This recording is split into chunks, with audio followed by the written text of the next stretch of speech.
How to complete the FAFSA. First, go to www.studentaid.gov. Click on Apply for Aid and select Complete the FAFSA form. As a new user, if you have never completed the FAFSA before, you are going to click on Start Here as a new applicant.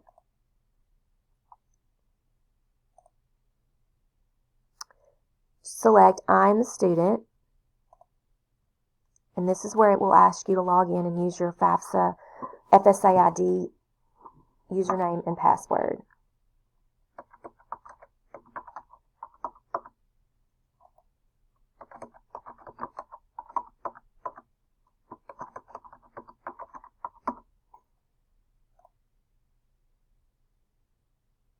Click Accept.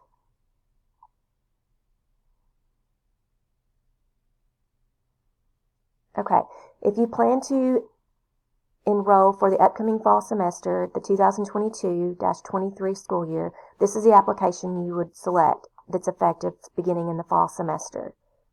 So we'll select Start a new FAFSA form, and you create a save key. This is so that if you get part of the way through your application and you have to stop to be able to come back later, you can save it and not lose any of your information you've already entered. So a good thing to always do is just use, for example, the first 4 letters of your last name.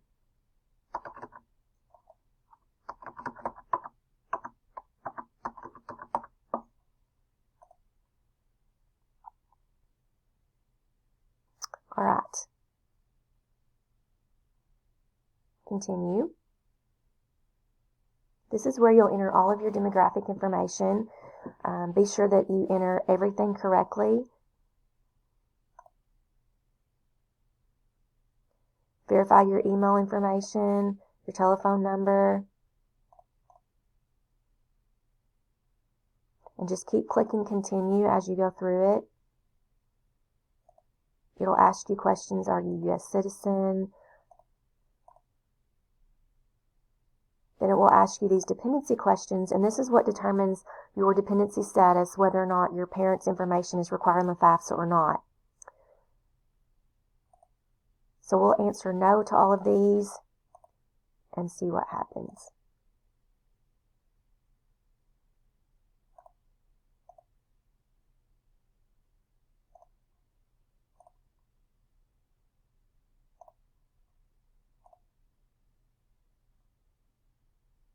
And your driver's license information.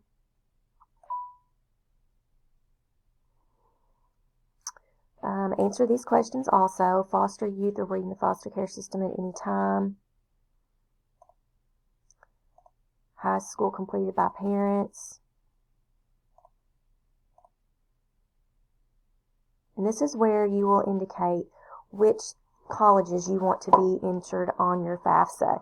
And you can enter up to 5 or 6 schools. So we'll put BRTC on here.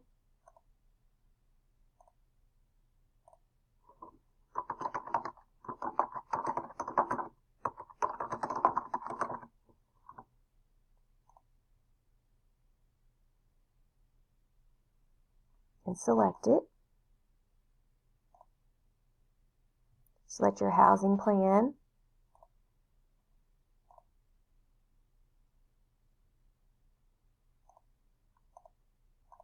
Marital status.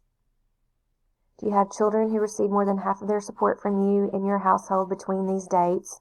We'll answer no. We'll answer no on other dependents in this example.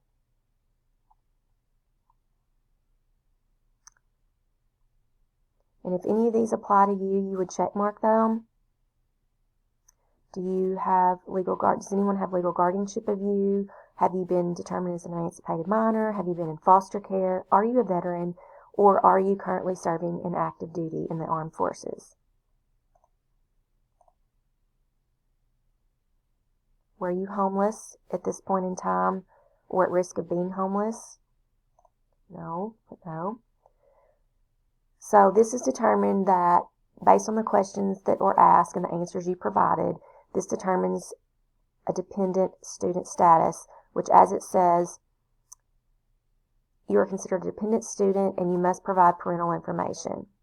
So when we hit continue, it will ask for student information, and then it will begin to ask for parent information.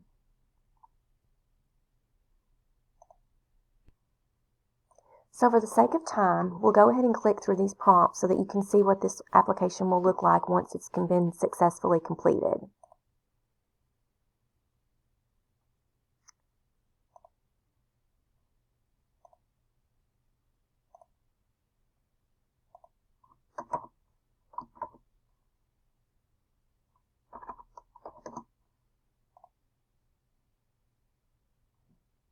Parents' information, social security number, last name, date of birth. Make sure that this information is entered correctly so that the Social Security Administration will be able to do that check when the FAFSA is submitted, and it will not cause any delays.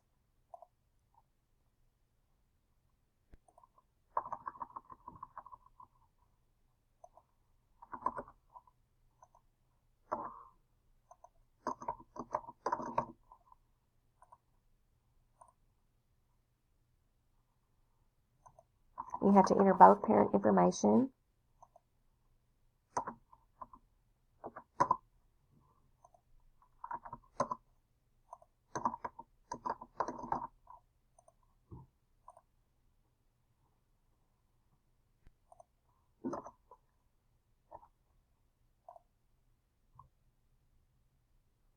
So we'll continue through the prompts.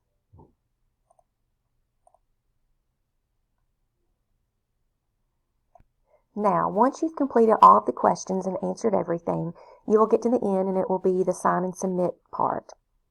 So you're supposed to look through here to make sure everything looks correct. And if it does, you'll hit continue and read everything and sign, click the box that you agree and sign your FAFSA form with your electronic signature. And this is where you can either use your parent FSA ID to go ahead and sign it now, or you can save it without that and go back and have your parent sign it later.